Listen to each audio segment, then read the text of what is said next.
कहानी की शुरुआत होती है साल 1965 में। अमेरिका के अंदर चल रही सिविल वॉर अब अपने आखिरी समय पर थी। तभी हम एक कैप्टन को देखते हैं जिसके हाथ में एक सोने का सिक्का है। वो इस तरह के सिक्कों से भरे हुए कई बक्से एक जहाज के अंदर लोड करवा रहा था। इन बक्सों के ऊपर CSA लिखा था। तभी अचानक ही उनके ऊपर हमला हो गया, लेकिन कैप्टन ने जल्दी से जहाज को पानी में उतारा और सारे इंजन बंद कर दिए ताकि अंधेरे में उसके जहाज का किसी को पता न चले। और हुआ भी कुछ ऐसा ही, वो दुश्मनों से बचकर निकल गए। अब कहानी आज के समय में पहुंची जब WHO की एक वैन में डॉक्टर सोफिया बैठी थी। ये वैन अभी अफ्रीका के लास वेगस शहर में है। इस शहर में एक बीमारी तेजी से फैलने लगी है। एक नए मरीज की जांच करने पर पता चला कि उसे भी वही बीमारी है जिसके बारे में अभी वो कुछ भी समझ नहीं पाए हैं। मरीज की मां ने बताया कि कुछ दिन पहले ये अपने पिता के साथ माली देश गया था और वहां से लौटने पर इसकी ये हालत हुई है। सोफिया ने मरीज को गाड़ी में बैठाया और अपने सीनियर से बात की कि अब इसे भी मिला लो तो टोटल 6 लोग हो चुके हैं। हमें जल्दी से WHO को ये फाइल देनी चाहिए। लेकिन सीनियर का मानना था कि इतने कम केसेस में कोई उनकी मदद नहीं करेगा।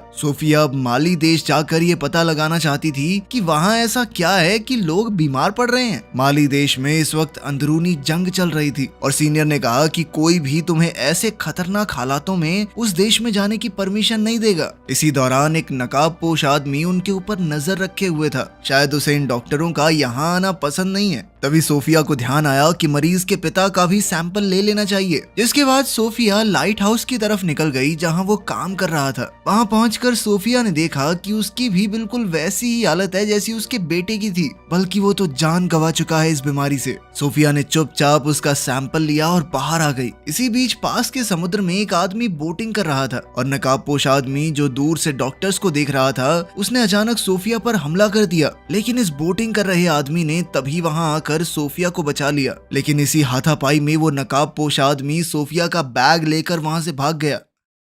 जब सोफिया की आंख खुली तो वो नोमा नाम के एक जहाज पर थी जो समुद्र में खजाना ढूंढने वालों का एक जहाज है। बाहर वही आदमी था जिसने सोफिया की जान बचाई थी। यह आदमी समुद्र में ढूंढी हुई एक कीमती मूर्ति लेकर बाहर निकला। ये लोग दरअसल ढूंढना तो उसी CSA वाले जहाज को चाहते हैं, लेकिन आज तक उसका कोई सुराग ही नहीं लग पाया। तभी अल्मोरा जो कि इस जहाज का मालिक है वहां आया। जिस आदमी ने सोफिया को बचाया उसका नाम डग है। अल्मोरा ने डग से कहा कि जो खजाना हमने ढूंढा है उसे रात को होने वाली म्यूजियम पार्टी में डिस्प्ले पर लगाना है, इसलिए जल्दी से साफ करवाओ उसे। जिसके बाद डग एक नाइजीरियन डीलर से बात करने गया। पार्टी में उस बेशकीमती मूर्ति को सबके सामने दिखाया गया। यह असल में एक अफ्रीकन राजा की कब्र है जिसकी कीमत हजारों करोड़ रुपए होगी। डग जल्दी से उस डीलर के पास पहुंचा और वहां उसने डग को एक सिक्का दिखाया जिस पर CSA लिखा हुआ था। डग ने तुरंत ये सिक्का लिया और कहा कि ये तो बरसों से मेरा सपना है। आज तक किसी को नहीं पता चला कि वो जहाज कहाँ गायब हो गया। पार्टी में मैस्कॉट कंपनी का मालिक भी है जिसने खजाने की खोज पर पैसा लगाया था। इस आदमी की माली देश में काफी अच्छी जान पहचान है, इसलिए सोफिया ने उससे मदद मांगी वहां पहुंचने के लिए। कंपनी के मालिक ने कहा कि वहां जाने में बहुत खतरा है, लेकिन अगर वो फिर भी जाना चाहती है तो वो रास्ता निकालने की कोशिश करेगा। कुछ देर में डग भी वहां आ गया और उसने CSA का वो सिक्का जेम्स को दिखाया। उसने ये भी बताया कि ये सिक्का माली में रहने वाले एक आदमी को मिला है और डग का मानना है कि उस जहाज का मलबा भी माली में ही कहीं मौजूद होगा। जेम्स ये सुनकर काफी खुश हो गया और उसने डग और अल्मोरा को 3 दिन के लिए माली जाने की इजाजत दे दी। वहां जाकर वो इस जहाज को ढूंढने की पूरी कोशिश करेंगे और अगर जरा सा भी कुछ सुराग मिला तो फिर पूरा ऑपरेशन स्टार्ट हो जाएगा जहाज को ढूंढने का। अगले दिन जब ये लोग पोर्ट पर पहुंचे तो वहां सोफिया और डॉक्टर जैक पहले ही बैठे थे। सोफिया ने डग को बताया कि जेम्स ने कहा है कि मैं और डॉक्टर जैक भी तुम्हारे साथ जा सकते हैं माली। और फिर ये 5 लोग माली की तरफ निकल गए। रात को खाना खाते हुए डग ने सोफिया को उस सिक्के के बारे में बताया और ये भी कि इस जहाज को ढूंढना डग का बचपन का सपना है। माली पहुंचते ही सोफिया और जैक अपने रास्ते निकल गए और डग और बाकी लोग उस आदमी के घर पहुंचे जिसे सिक्का मिला था। उसके घर जाकर पता चला कि वो आदमी मर चुका है। उस जहाज तक पहुंचने का उसका रास्ता फिर से बंद हो गया था। तभी डग को वहाँ एक मस्जिद दिखाई दी। ये तीनों वहाँ जाकर एक आदमी से मिले। अक्सर ऐसी धार्मिक जगहों पर पुराने रिकॉर्ड्स दर्ज रहते हैं। डग के पूछने पर वहाँ एक आदमी ने पुराने रिकॉर्ड्स में देखा। तब पता चला कि सालों पहले वहाँ के पोर्ट में एक जहाज आया था, लेकिन उस जहाज में कोई भी जिंदा नहीं बचा था और पानी का बहाव इतना तेज था कि वो जहाज बहकर आगे की तरफ चला गया। ये जानकारी डग के काफी काम आने वाली थी। वो तुरंत जाकर जेम्स से मिला और उसे सब कुछ बताया। बिना देर किए ये लोग जाव शहर, जो कि यहाँ से थोड़ा आगे है, उसकी ओर बढ़ने लगे। रास्ते में इन लोगों को अपनी बोट के एक हिस्से में कुछ मिला। थोड़ी जांच करने पर पता चला कि एक खास तरह की मिट्टी है जो कि जंग भी हो सकता है, लेकिन डग ने कहा कि बहते पानी में इस तरह की मिट्टी का मिलना आम बात नहीं है। ये एक सोचने वाली चीज थी। तभी अचानक एक मिलिट्री बोट उनकी तरफ आने लगी। ये ऑफिसर बार बार एक ही बात पूछ रहे थे कि वो डॉक्टर अभी कहाँ हैं जो तुम्हारे साथ यहाँ पर आए हैं। यहाँ के राजा को पता चल चुका था कि उसके देश में 2 फिरंगी डॉक्टर आए हैं ताकि वो उस बीमारी की तह तक जा सकें जो वहाँ आसपास फैली हुई है। राजा ने ऑर्डर्स दिए थे कि उन्हें जल्द से जल्द रोका जाए, वरना बहुत बड़ी परेशानी हो सकती है। डग समझ गया कि कुछ तो गड़बड़ जरूर है, वरना इन्हें डॉक्टर्स से क्या दिक्कत। डग ने जवाब दिया कि सर, हमको ज्यादा इंग्लिश नहीं आती है, तो बोट साइड में लगा के बात करते हैं। डग ने उनकी ओर एक रस्सी फेंकी जो उन्होंने अपनी बोट पर बांध ली, जिसके बाद डग ने अपने दोस्तों को इशारा किया कि फुल स्पीड में दौड़ाओ, और एक ही झटके में ऑफिसर्स की बोट पलट गई। डग ने जल्दी से वो रस्सी भी काट दी और फिर वो लोग वहाँ से भाग गए। लेकिन मुश्किल अभी खत्म नहीं हुई थी। कुछ ही दूरी पर 2 और बोट्स उनका इंतजार कर रही थी और वो उन्हें देखते ही गोलियां चलाने लगे। डग समझ गया कि अब तो हमें बोट से कूदना होगा, वरना जान बचने वाली है नहीं। कूदने से पहले उन्होंने फ्यूल टैंक में चीरा लगा दिया ताकि जबरदस्त धमाका हो। जब दूसरी बोट उनके करीब आई तो तीनों पानी में कूद गए।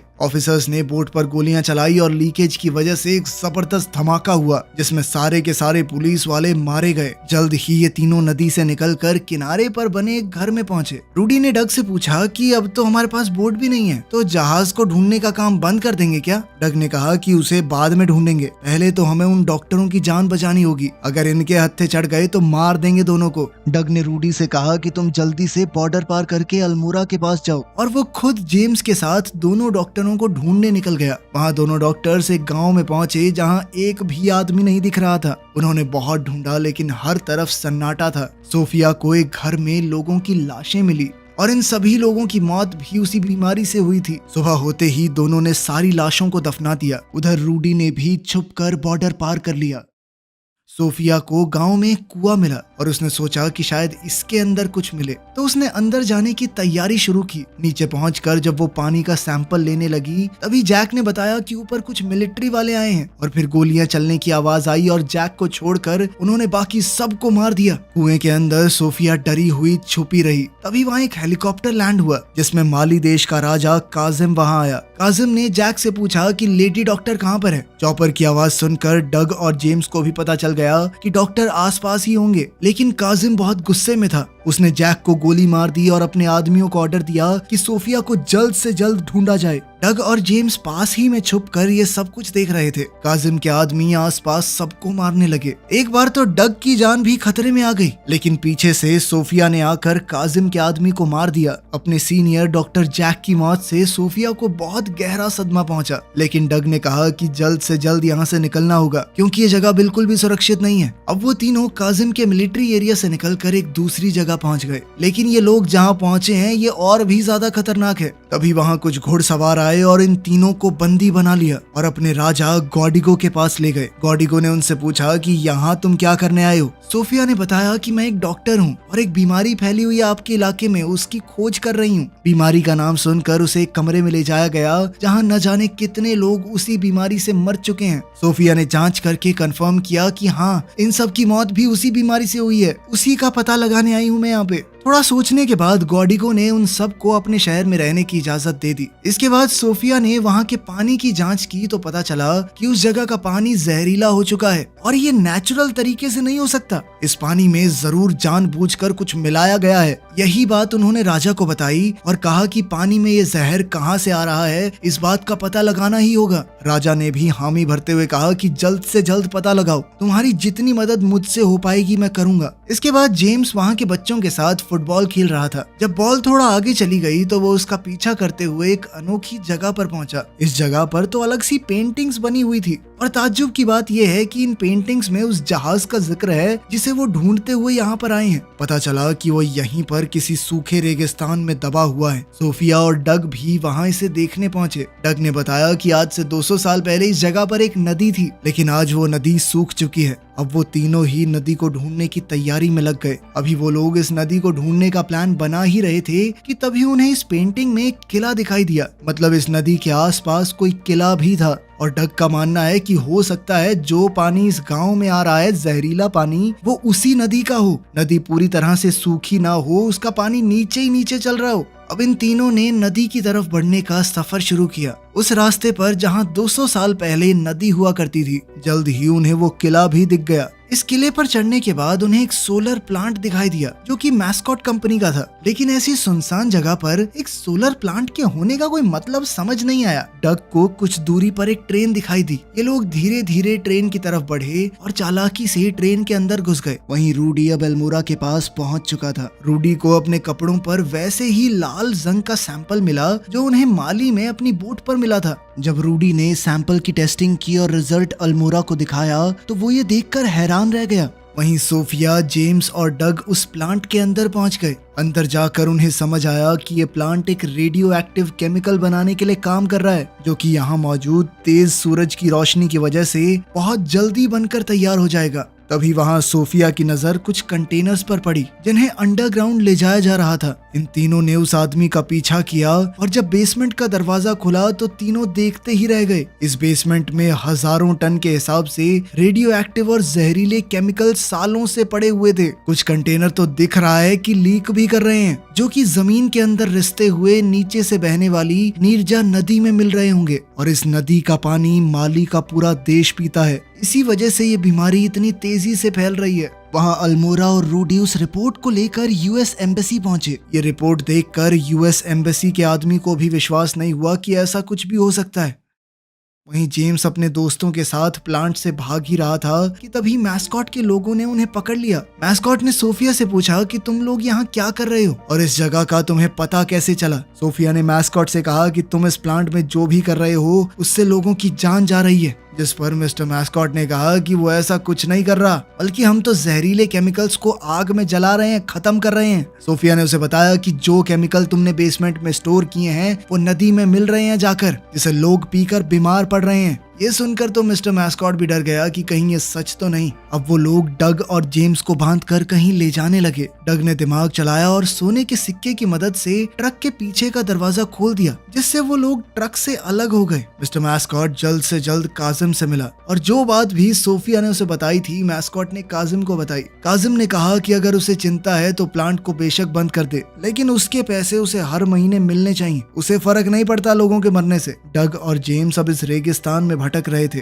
उनके हाथ अभी भी बेड़ियों से ट्रक के दरवाजे से बंधे हैं। ऐसे ही बंधे हुए वो काफी दूर तक चले गए। काफी देर तक चलते चलते वो लोग भी हिम्मत हार चुके थे। लेकिन तभी बीच रास्ते में उन्हें एक टूटा हुआ प्लेन मिला जो क्रैश हो गया था। लेकिन इस प्लेन के टायर अभी भी सही थे। किसी तरह ये जहाज को रेत पर ग्लाइड करवाते हुए उस पर सवार होकर आगे जाकर एक गांव में पहुंचे। यहाँ उन्हें एक टेलीफोन मिला तो उन्होंने अल्मोड़ा को फोन किया और सारी कहानी बता दी। सोने के सिक्के को बेचकर डग ने एक जीप खरीदी। ये जीप लेकर डग और जेम्स पहुंचे गोडिगो के पास और उसके आदमियों से मदद मांगी ताकि वो लोग मिलकर काजिम से लड़ सकें। लेकिन गोडिगो के पास इतने आदमी नहीं थे और न ही काजिम की तरह बड़े बड़े हथियार। इसीलिए गोडिगो ने लड़ने से मना कर दिया। लेकिन उसने अपनी गाड़ी उन्हें दे दी जो गोडिगो ने काजिम से खरीदी थी। इस कार को लेकर जेम्स और डग प्लांट पर पहुंचे, लेकिन वहां उन्हें गेट पर ही रोक लिया गया। ये दोनों जबरदस्ती बंदूकों के सहारे अंदर घुस गए और वहां मैस्कॉट को पता चल गया कि कोई तो अंदर घुस चुका है, जिसके बाद वो तुरंत ऊपर वाले हिस्से में चला गया।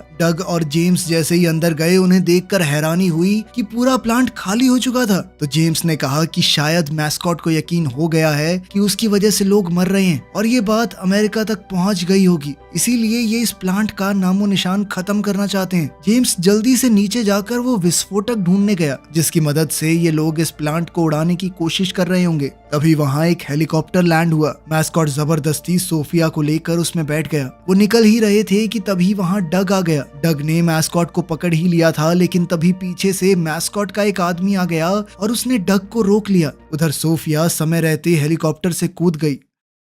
नीचे जेम्स को वो बम एक कंटेनर में मिल गया और उसने बम वहां से निकाल कर अपने बैग में रख लिया। इसी दौरान मैस्कॉट ने चॉपर में बैठकर अपने प्रोग्राम से सोलर प्लांट को सूरज की तरफ कर दिया। अब सभी सोलर पैनल बहुत तेजी से काम करने लगे, लेकिन जेम्स की काबिलियत की वजह से कोई धमाका नहीं हुआ क्योंकि जेम्स ने बम डिस्कनेक्ट कर ही दिया था। मैस्कॉट को ये देखकर बहुत गुस्सा आया। सोफिया और डग ने मैस्कॉट के आदमी से छुटकारा पाया और फिर ये तीनों कार में बैठकर वहां से निकल गए क्योंकि अभी उन्हें यहाँ से बहुत दूर जाना है। लेकिन तभी काजिम का हेलीकॉप्टर उनका पीछा करने लगा। काजिम उनके ऊपर गोलियां बरसाने लगा। डग ने जेम्स से कहा कि जो भी तुझे विस्फोटक बेसमेंट में मिले थे उन्हें बाहर फेंकना शुरू कर दे। जब जेम्स ने ऐसा किया तो जहाँ जहाँ काजिम की गोलियां लगती रही वहाँ वहाँ धमाके होते रहे। इतना ज्यादा धुआं और धूल उड़ गई कि काजिम को अपना हेलीकॉप्टर मोड़ना पड़ा। लेकिन इन धमाकों की वजह से कुछ ऐसा हुआ जिसकी उन्हें उम्मीद ही नहीं थी। उस जगह से रेत खिसक गई और वो जहाज जो नीचे दबा हुआ था ऊपर आ गया। जहाज को देखते ही तीनों उसके अंदर छुप गए, लेकिन काजिम को पता चल गया और वो एक बार फिर से जहाज पर गोलियां चलाने लगा। काजिम के बहुत से लोग वहां पर आ गए और उन्हें चारों तरफ से घेर लिया। जहाज पर हो रहे हमलों से जहाज के अंदर मौजूद कंटेनर्स खुल गए और उनसे सोने के सिक्के बाहर गिरने लगे। ये देखकर डग को यकीन नहीं हुआ कि ये सिक्के अभी भी सही सलामत हैं। तभी इन लोगों को जहाज के अंदर एक पुरानी तोप मिली जो अभी भी काफी अच्छी हालत में थी। अब वो लोग इस तोप को चलाने की तैयारी में लग गए। जैसे ही काजिम का हेलीकॉप्टर उनके निशाने पर आया उन्होंने तोप चला दी। हेलीकॉप्टर में जबरदस्त धमाका हुआ जिसमें काजिम मारा गया, जिसके बाद काजिम की पूरी फौज ने सरेंडर भी कर दिया। ये तीनों बाहर आकर पूरी तरह चौंक गए कि इतनी बड़ी फौज ने हमारे आगे सरेंडर क्यों किया। लेकिन तभी उन्होंने पीछे मुड़कर देखा कि गोडिगो के आदमी उन्हें हर तरफ से घेर कर खड़े थे। उधर अमेरिका में एक अंडरकवर एजेंट जो कि ये सारी हरकत जान चुका था, उसने जानबूझकर मैस्कॉट की ड्रिंक में वही जहर मिला दिया जो वो माली के लोगों को पिला रहा था और जल्द ही उसका भी वही हश्र होगा जो उसने लोगों के साथ किया है। आखिर में हम डग और सोफिया को एक साथ देखते हैं। डग ने वो खजाना गोडिगो और उसके लोगों के लिए ही छोड़ दिया था क्योंकि इस बीमारी में सबसे ज्यादा उनका ही नुकसान हुआ था और उनकी जमीन है, खजाने पर हक भी उनका ही बनता है। वीडियो पसंद आई तो लाइक कर देना, चैनल को सब्सक्राइब कर देना। मिलते हैं अगली वीडियो में।